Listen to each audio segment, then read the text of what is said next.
Alright guys, welcome back to our series on ranking up your Ryu from Iron all the way up to Master, going one grade at a time. We've covered Iron, we've covered Bronze 1, we've got our basic game plan, and then in Bronze 1 we were talking about punishing unsafe moves. Here we're going to advance our basic game plan a little bit with the Fireball Trap.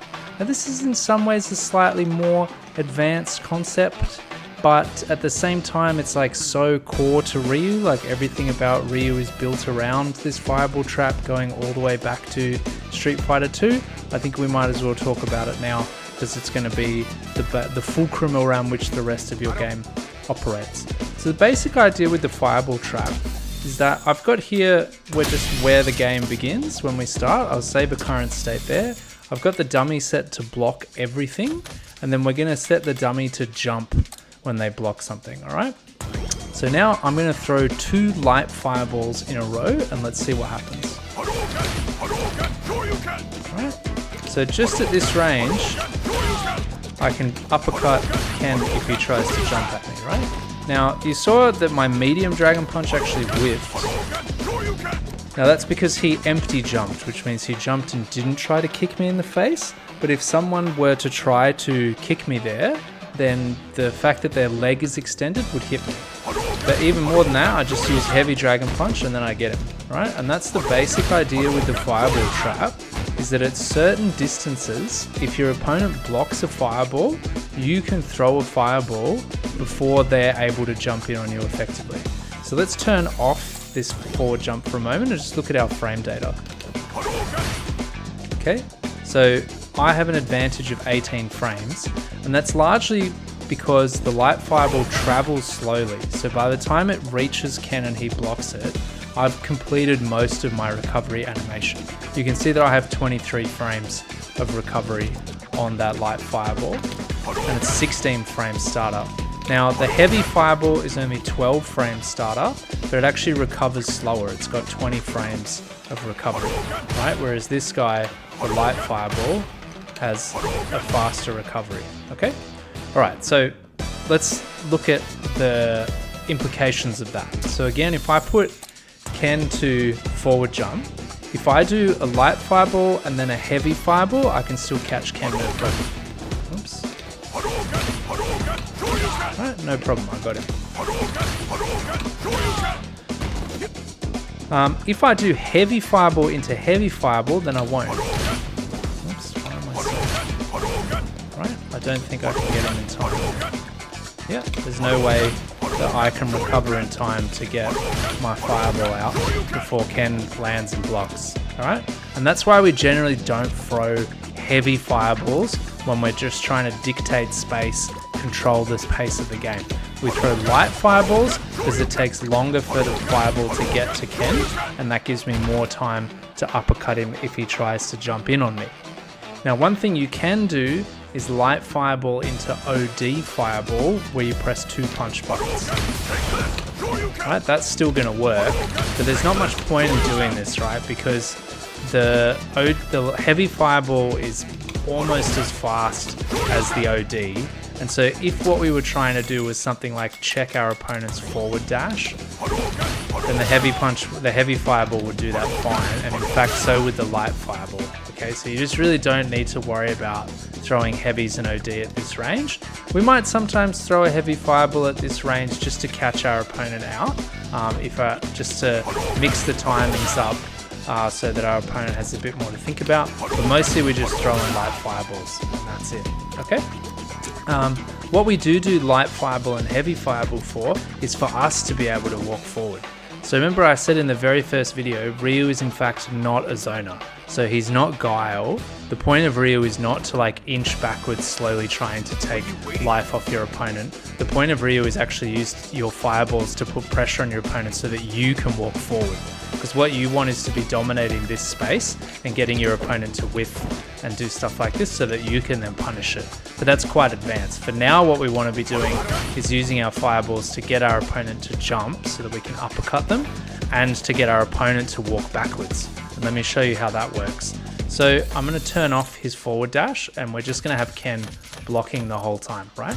Now you'll see if I do 2 light fireballs, it pushes him back a fair bit, but it pushes him back further if I do a light and then a heavy, right? And then after the heavy, I can actually walk forward pretty easily, right? People usually freak out after the heavy fireball. After the light, I don't get quite as much distance. But generally speaking, you just want to be doing that and then throwing another fireball, right? Moving forward. Just generally moving around.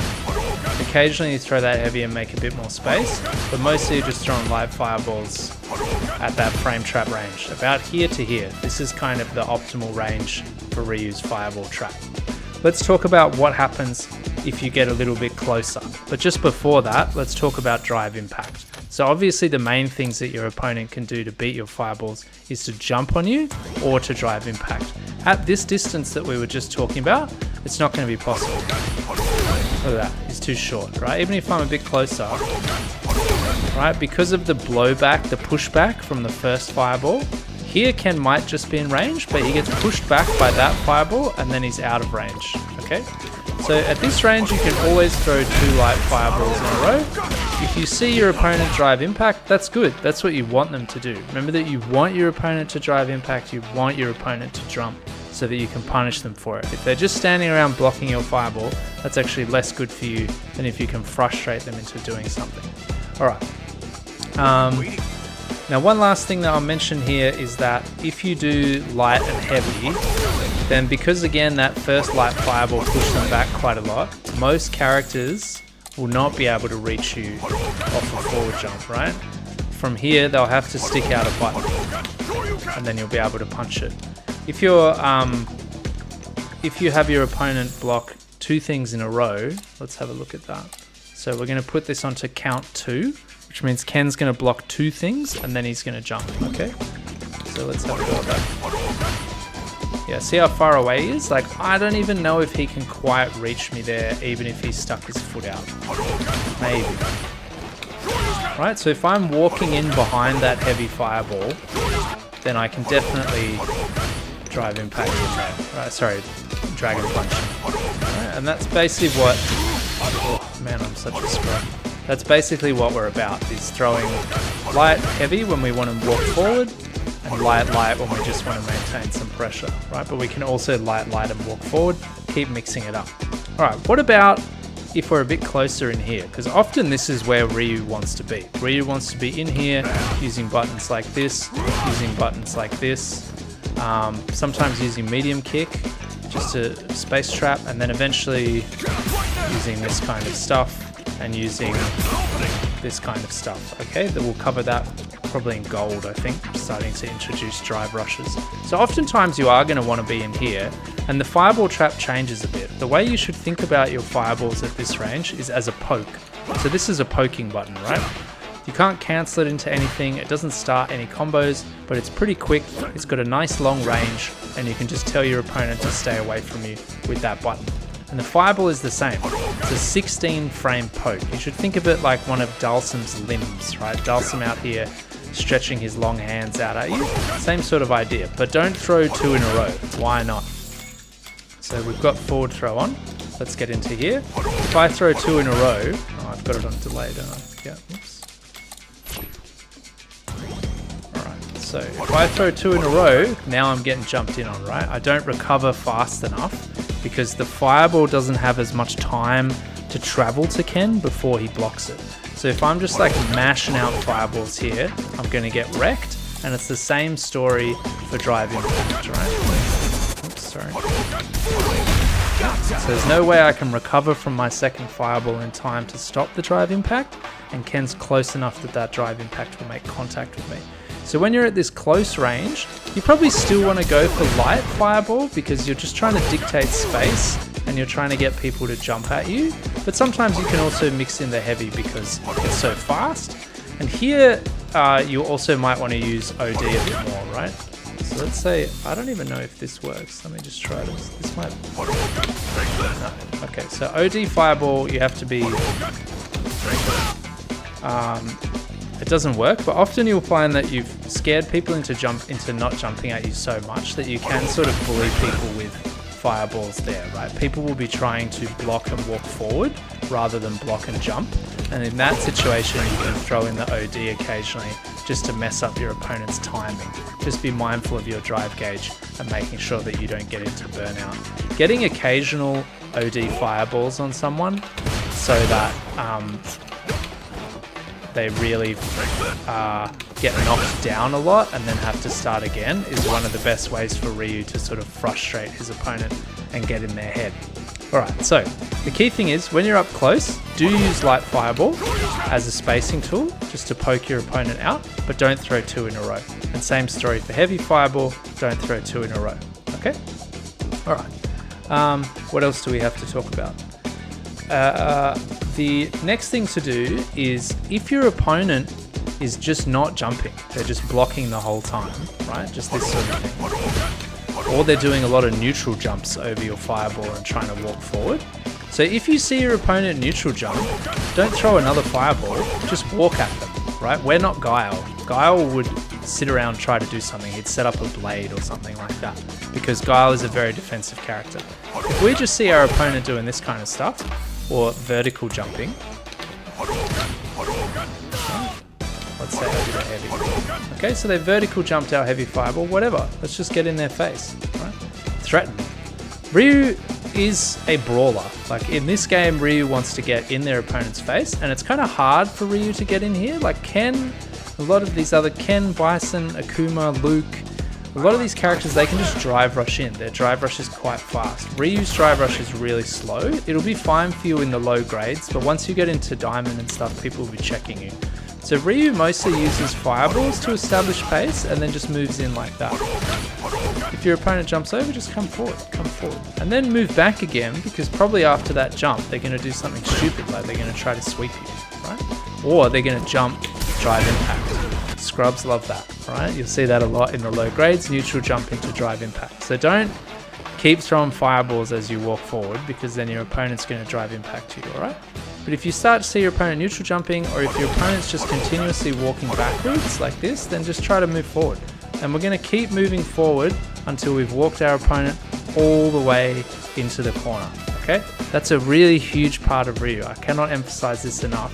You have to walk your opponent down, all right? You don't need to take risks while you do it. Players all the way up through Diamond, I just saw them walking backwards. People don't like to be in this range, right? They know this is the danger zone, so they try to get out of it, and they try to do neutral skips like this, or jump, or silly moves like Ken's Dragon Lash, like all the different neutral skip moves in the game, and there are so many in this game. Ryu doesn't have those. His neutral skip is the fireball, okay? So use the fireball to push your opponent into the corner. All right, and then once we've got them in the corner, that's where things get interesting. Just before that, so as your opponent starts to creep towards the corner, as they get towards about here, a lot of them will realize that you're pushing them into the corner. They know that the corner is a very dangerous place to be. And so the closer they get to the corner, the more likely they are to jump, the more likely they are to do a drive impact, okay? So start to be more ready for that sort of stuff as you get close. Don't be autopiloting your way in. Be patient, just keep that fireball trap set up, all right? And then we gradually get them into the corner. All right, now once they're in the corner, we've got our fireball trap. So around about here, on the 4 meter mark, this is like pure fireball trap territory. So it's exactly the same story as what we had before. If our opponent tries to forward jump and fireball, then we can uppercut him really easily. If our opponent tries to drive impact our fireball, then they're going to be out of range. Check that out, all right? You can even just keep throwing fireballs against drive impact. Nothing bad will happen. But obviously what we really want to do is punish that drive impact the way we talked about in the last video. All right. Now in this situation, what we ultimately want to do is push this player into the corner in a way that we can approach them on top of them in the corner and really apply mad pressure. So what we're hoping for is more like either that situation, or if our opponent is forward jumping, even better. Right, and now we're on top of them here, right? And then we can do a whole bunch of nasty stuff that we're going to talk about in the next video when we talk about Okazeme. But maybe one thing for us to talk about before we talk about Okazeme is just what to do if your opponent's still chilling in the corner, like they're not jumping out, you've got your fireball trap going, but they're not going anywhere, right? In that situation, you can start to creep forward, get in this position, Remember that they're desperate to jump out and they're desperate to do a drive impact and they're terrified of your drive impact. So you can do drive impacts occasionally, usually off heavy punch, right? Something like that, okay? I'll explain why a bit later. Like, the reason for this is that heavy punch has quite a small gap in which your opponent can press their counter drive impact. So rather than doing raw drive impacts like this, where your opponent has a big window, try to get in close to them and then do drive impact. Okay, so we're just here doing stuff, and then we see our opponents don't really do anything, and we're just creeping forward, because here we can still uppercut them if they try to do something. Later on we'll be able to do this very cool jump punch medium into air tatsu combo, but for now we're just going to still be uppercutting them, and eventually we get into here, bang, that's what we're going to do. Or we might do this, or we might just punch and chill out if we think that our opponent is really desperate to drive impact. And we can also do this one, potentially, right? But just generally, you don't need to take risks. You've got your opponent right where you want them. Just keep messing with them, okay? And then eventually, when you do get drive impact, we need to introduce one combo here that you can practice here in the corner, which is just going to be... Okay, so it's just drive impact. We get the wall splat, and then we do heavy punch, medium Hoshogeki, medium dragon punch. Right, there are a bunch of other combos that we can do in the corner, but that's the first one that we're going to need. Later on we'll have this very cool safe jump combo, but we cover that later, right? For now, just worry about this one, because this is your big damage combo. Okay, you can also do it with crouch if you prefer, but that's the main thing, alright? So if you get the drive impact, we're going to do that. If you get your opponent stunned because they were burnt out when you splat them in the wall, just be doing this one, alright? We'll worry about Denjin charge combos later. This is all we need. Alright, so let's do a quick summary. We've got our fireball trap from the mid screen. About this distance, we're just throwing light fireball, and pushing our opponent back. If they try to jump us, we're going to be able to hit them with a heavy dragon punch. If we're a bit closer, light fireball, but we'll want to use light or medium dragon punch. If we're in really close here, we want to think about our fireball like a poke rather than a spacing and ground control tool. And here we just want to throw one, and then we see if they jump or DI, and then we can always counter that. But we also want to play the neutral a little bit, so we want to use moves like our solar plexus punch, we want to use moves like this, we want to use our medium kick, especially to just keep our opponent out, and heavy punch fireball. But even here we'll still just be fireballing this kind of stuff, okay? If our opponent's really just walking at us, then we can start to use jab, jab, jab, medium, this kind of stuff, okay? Eventually we get them to the corner. We've got a big fireball trap out here. If we knock them over, then we're on top of them, and we move to Diamond 3's Okazeme video, or we do heavy punch into drive impact, and then we do our simple drive impact combo. Alright, see you guys in the Okazeme video.